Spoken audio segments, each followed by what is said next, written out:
Avui, 19 d'abril, a la nau de Cultura de Valldoreix i dins la iniciativa de l'MD de repartir contenidors de compostatge casolà a tots els ciutadans de la vila, ha tingut lloc un curset per ensenyar-ne el seu funcionament i fomentar-ne la seva utilització. La xerrada ha anat a càrrec d'un membre del Centre d'Ecologia i Projectes Alternatius i durant la xerrada s'ha repartit un manual de compostatge casolà per tots els assistents. Tots els valldoreixencs i valldoreixenques que estigueu interessats en aconseguir un compostador casolà podeu posar-vos en contacte amb l'MD de Valldoreix. Diferenciem en dues fraccions, que és la seca i la humida, o la que és rica en nitrogen i la que és rica en carboni.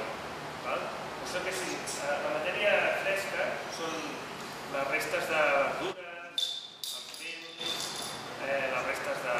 es poden posar restes de carn, les quantitats també, no és una cosa que puc recordar. En general, tota la matèria orgànica que és més humida sempre és més rica en nitrogen, també perquè té proteïnes. Les proteïnes tenen molt de nitrogen. I per altra banda hi ha la matèria seca, que és una mica al contrari. No té tanta aigua, és molt més fibrosa i per això també és més rica en carboni. Doncs són dos materials molt complementaris.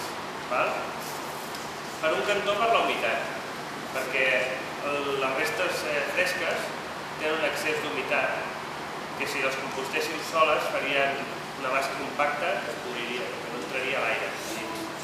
Estaria oxigenat i es podriria. I en canvi la matèria seca el que li falta és humitat, per tant pot absorbir la humitat que sobra de la resta de verdura i d'aquesta manera es compensa.